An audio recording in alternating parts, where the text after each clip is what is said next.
Paz do Senhor, meus prezados.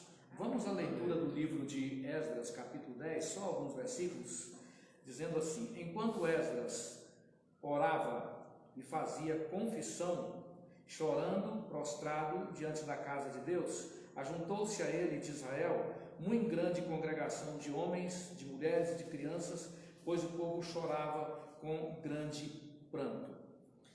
Até aqui, para que nós possamos compreender um pouquinho mais desse livro de Esdras, nós ministramos hoje a última etapa desta série, que é o livro de Esdras, e domingo de manhã já entraremos no livro de Neemias. Então, no livro de Esdras, nos seus 10 capítulos, nós temos, junto do contexto de Neemias, o retorno dos exilados. Acontece ali 3 etapas, em que os exilados que passaram 70 anos em Babilônia retornam, Então, no primeiro retorno com Zorobabel, com Zacarias e mais pessoas, retornam ali mais ou menos 50 mil pessoas, Essas 50 mil pessoas trazem ali na sua bagagem mais ou menos 5 mil peças de ouro e de prata.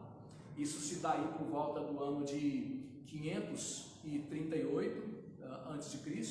Depois você tem o segundo retorno por Esdras, que tem uma quantidade bem menor de pessoas, são mais ou menos 1.700 pessoas, mas com uma quantidade bem mais expressiva, de materiais, de preciosidades. Me parece que são ali toneladas, 20 toneladas de prata, mais de 20 mil toneladas de prata, mais de 3 mil toneladas de prata e ouro, melhor dizendo, E depois você tem uma terceira turma que vem com Neemias, mas é poucas pessoas. Neemias ele vai trazer mais o material para construir os muros que não haviam sido ainda construídos. E no momento em que nós estudamos sobre Esdras, nós precisamos compreender que o sentido desta sociedade que agora renasce das cinzas, Essa sociedade que renasce dos escombros, das ruínas, Neemias ele vem trazer o propósito de ser, quando ele se destaca como um homem verdadeiramente comprometido com a palavra, verdadeiramente vivenciado e vivenciando esta palavra. Esdras vem mostrar que sem esta palavra, que é o instrumento da comunhão com Deus, todo e qualquer projeto perderia o seu sentido, não tinha razão de ser. Todo e qualquer projeto, por mais auspicioso que fosse, não teria razão de ser se a palavra de Deus não fosse a palavra que estivesse de forma central, prioritária na vida daquele povo. E muitas vezes as pessoas, mais se referindo assim ao povo de Deus, elas têm planos os mais auspiciosos, Muitas vezes um determinado ministério aparentemente tem tudo para bombar ministerialmente, tem tudo para acontecer em termos ministeriais, mas quando falta esta centralidade da palavra de Deus, quando a palavra de Deus não é a base em si, aquele projeto ali que pode até prosperar aos olhos humanos, ele pode ao mesmo tempo ser desinteressante aos olhos de Deus. Nós temos na Bíblia isso de forma muito clara. Por exemplo, quando você lê Apocalipse, a partir do capítulo 2, vai ter expressões como essas, Você acha que está vivo, mas você está morto. Isso se referindo a um perfil de ministério. E isso é muito aplicável, isso é totalmente aplicável para qualquer época da história do povo de Deus, quando o povo de Deus quer compreender o que é que Deus quer que esse povo seja e o que é que Deus quer que esse povo faça. Então, nesta compreensão que é dada única e exclusivamente através desse instrumento da graça de Deus, que é a palavra, o capítulo 10, ele vem demonstrar o que é que esta palavra faz no dia a dia desse povo. Os capítulos 9 e 10, mais precisamente, porque nos capítulos 9 e 10 você tem uma grande consternação social, né? Você tem ali uma angústia que tem uma repercussão a nível nacional. Você já parou para pensar o que é uma sociedade inteira levada a uma situação de angústia, a uma situação de aflição por causa do pecado? Você pode dimensionar o que isso poderia significar numa determinada sociedade como a sociedade dos nossos dias? A maioria das pessoas, acho que podemos dizer todas as pessoas, nunca viram isso acontecer na sua vida, na sua história, na sociedade da qual fazem parte no século XXI. Nunca viram uma sociedade toda tomada de angústia, tomada de aflição por causa do tema pecado. Foi o que aconteceu ali. E isso aconteceu porque a palavra de Deus, ela era o centro daquela comunidade, não tanto pela maioria, mas por causa de homens de Deus como Esdras, como anteriormente Zorobabel e depois Neemias, somando forças com Esdras, junto com os profetas Ageu, Zacarias. Então esses homens, eles, no seu comprometimento com esse instrumento da graça, que é a palavra de Deus, eles levaram esta sociedade a uma consciência profunda de pecado, pelo que o capítulo 10, ele se desenrola com estas expressões, dizendo que Esdras, confessando e chorando e lamentando assim todos os dias, por causa disso, uma grande multidão de homens, de mulheres, de crianças se ajuntaram a ele naquele movimento de arrependimento, naquele movimento de quebrantamento. Irmãos, isso é de uma importância muito grande para nós, aqui do século XXI, quando vemos que as pessoas estão sendo levadas a uma alienação tamanha, a ponto de não terem mais capacidade de compreender o que é errado, não terem mais capacidade de compreender o que é pecado. A condição de alienação espiritual das pessoas, ela tem avançado a ponto de que as pessoas não estão mais discernindo a diferença entre um bandido, um marginal, conhecido pela sua habilidade de roubar, de furtar, de saquear os cofres públicos. As pessoas estão sendo levadas a entender que indivíduos desse nível, eles são iguais a pessoas que não roubaram. São iguais a pessoas que não mataram, que não derramaram sangue. São iguais a pessoas que não têm nenhuma prova contra si. Então, a ausência da consciência de pecado é o pior mal que pode existir numa sociedade. É o pior mal, é o pior dos males que pode existir no ministério. É o pior dos males que pode existir numa família. E falando de família, porque o texto aqui diz que a família estava ali chorando, os pais estavam ali chorando, as mães estavam ali chorando, as crianças estavam ali chorando. Então você veja que a consciência de pecado, ela foi como um fogo que se alastrou, unindo todas as faixas etárias. O texto diz que mulheres, homens, crianças estavam ali todos chorando, e o motivo do choro, o motivo da consternação, o motivo da angústia era o pecado, era a consciência de pecado. Hoje nós, como igreja do Senhor, temos uma grande dificuldade, pelo menos eu posso afirmar isso, com relação aos ministérios sérios, né? Aos ministérios que são conduzidos por homens que não estão pensando nos resultados, vamos dizer assim, financeiros, vamos dizer, resultados como o aplauso da multidão, porque estão pensando em agradar a Deus. Eles estão pensando na salvação de vidas. Então esses ministérios sérios estão vendo uma dificuldade muito grande. Por quê? Essa desconstrução da consciência de pecado, que é fruto das alianças pecaminosas, você note que esse é o contexto, foi essa desconstrução da consciência de pecado que levou essas pessoas que retornaram do cativeiro, depois de mais de 80 anos, a fazerem vínculos que os levariam a práticas próprias de quem é destituído desta consciência de pecado. Quer dizer, eles foram para o cativeiro por causa dessas alianças. desses vínculos com as nações que os ensinaram que o pecado não era pecado, que a abominação não era abominação, que as práticas detestáveis aos olhos do Senhor não eram práticas detestáveis.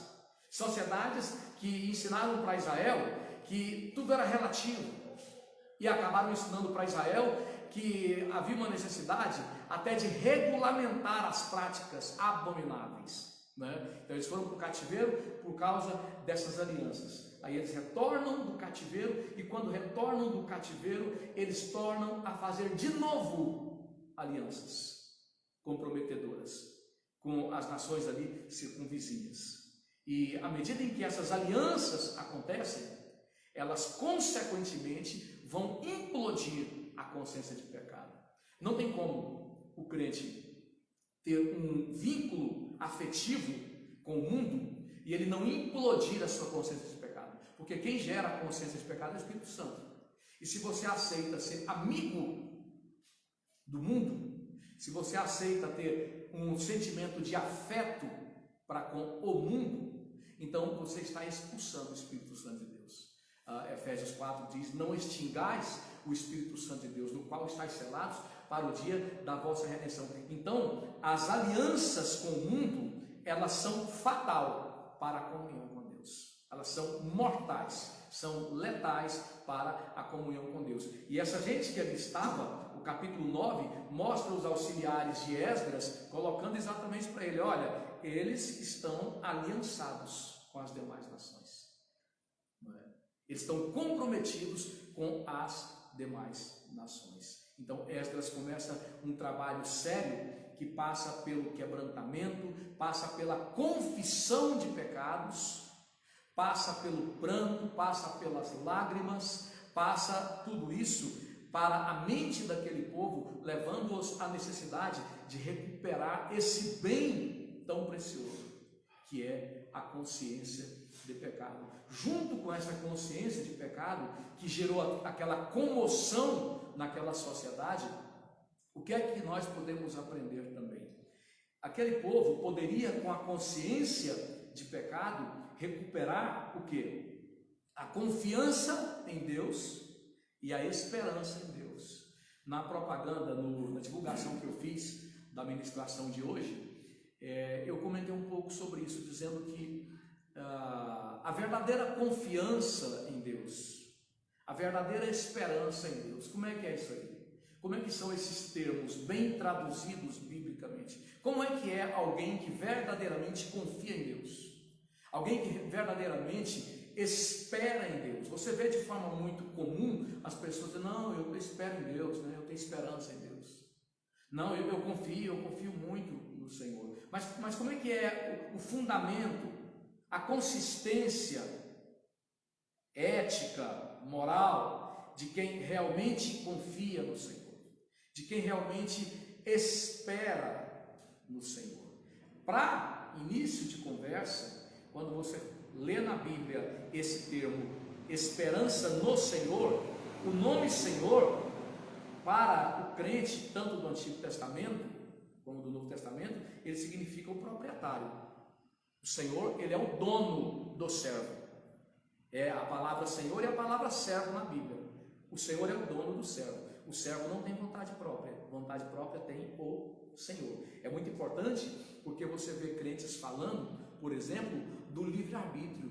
O crente que já supostamente se converteu, se batizou, etc., né? Ele continua crendo que ele tem livre-arbítrio. Você não tem livre-arbítrio. Se você recebeu o senhorio de Cristo na sua vida, você agora é dele. Você é propriedade única e exclusiva dele. Você pertence a ele. O apóstolo Paulo chega a dizer que por preço fostes comprados, não vos tornais de novo escravos do passado. Então você foi comprado, você pertence a ele. O livre-arbítrio é a realidade da pessoa que não aceitou o senhorio de Cristo, não se permitiu ser propriedade do Senhor Jesus. Então, esse povo, quando recupera a consciência de pecado, recupera também esta esperança e esta confiança que são próprias daqueles que vivem sob o senhorio de Cristo.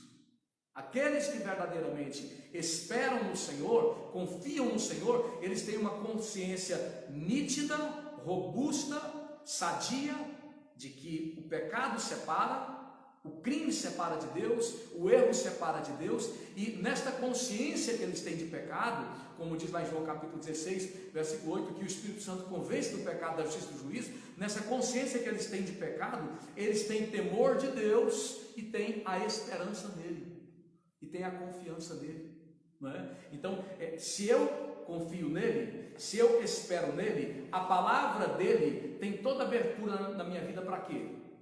Esta palavra que me salva, esta palavra que me consola, esta palavra que me cura, esta palavra que me conforta, ela também tem abertura na minha vida para quê? Para me repreender, para me castigar, para me reprovar, para me proibir, para me privar daquilo que não serve para adorar a Deus. Muitas pessoas, quando dizem que esperam no Senhor, que confiam no Senhor, elas dizem de um modo leviano, dizem isso como a força de um dito popular, são palavras vazias. Essas pessoas não sabem o que é esperar no Senhor, o que é confiar no Senhor. Então, essa gente que está sendo trabalhada por Esdras e por Neemias também, por aquela equipe de homens de Deus, essa gente está sendo levada a esse mergulho na compreensão desses valores, dessas verdades, que em primeiro lugar, o homem sem Deus não conhece essas verdades.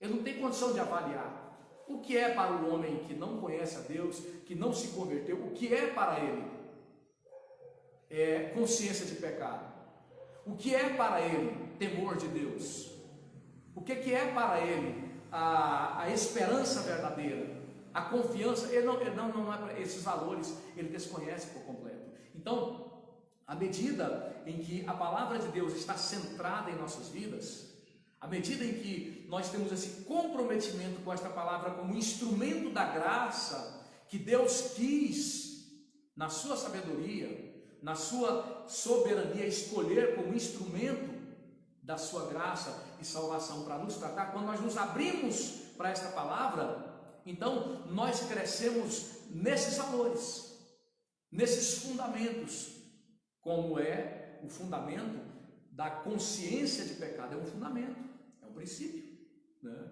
É um princípio que você vê deixado de lado por parte do homem que não conhece a Deus, a ponto do salmista fazer esta exclamação, né? Falando ele do ímpio, ele diz assim: diz o nécio no seu coração, não há Deus.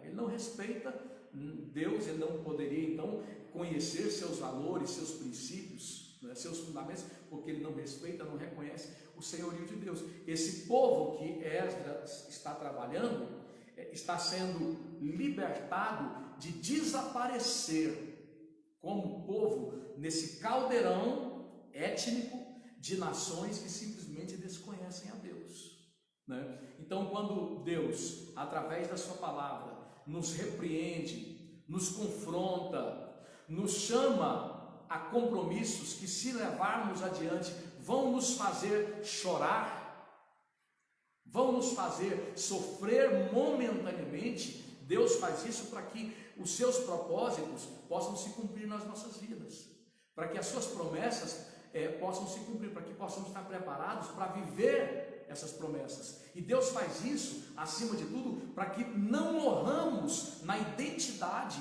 que Ele nos deu como o seu povo. Por quê? Como estávamos falando domingo, o que estava acontecendo ali?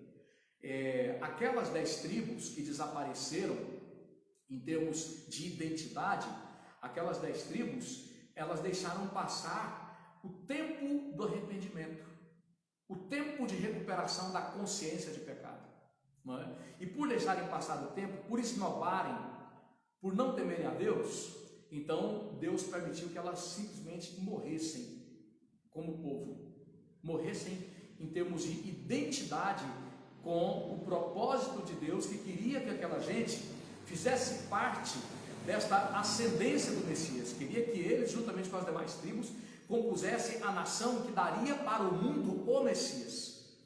Eles deram lugar ao inimigo e morreram identitariamente, morreram em termos de identidade. né? A misericórdia, o amor, a graça de Deus se manifesta também na sua dura disciplina, no seu duro castigo. É tanto que Hebreus 12 coloca: não é possível haver filho que o pai não corrija. Como é que é isso aí? Um membro, a irmã, o irmão, o pastor não pode corrigir, não pode abordar. Então você está abrindo mão da sua filiação em Cristo. Então o escritor coloca isso, que ele nos castiga como o pai castiga o filho. Essa misericórdia se manifestou na vida desses judeus que foram para o cativeiro, se manifestou nesta trágica levada deles, nessa trágica ida deles para o cativeiro, porque se eles não fossem para o cativeiro, eles iam desaparecer, eles iam morrer como povo, eles iam desaparecer em termos de identidade, eles não iriam participar do processo do Messiado, porque o que estava em curso ali era exatamente Deus preparando o povo para que o Messias nascesse, e o diabo estava trabalhando para que esse povo não tivesse esse privilégio. O Messias ia nascer de qualquer maneira, porque Deus não pode ser vencido, mas esse povo iria ser privado de participar disso. Ou seja, o propósito de Deus vai se cumprir apesar de mim, apesar de você, apesar de nós.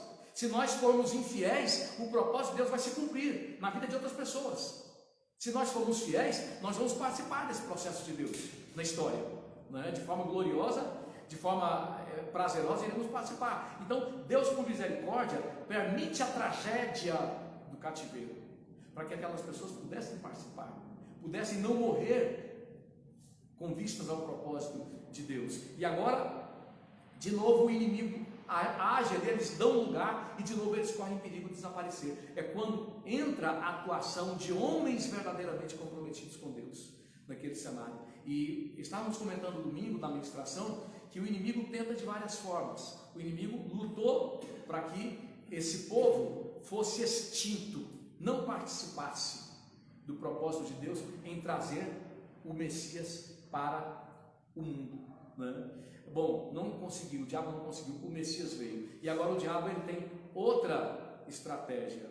Ele quer trabalhar para que você descreia totalmente do Messias. Ele coloca em ação outro plano. Ele quer que você tenha uma percepção de descrédito total de quem é Cristo. A ira, a fúria dos povos é contra Cristo.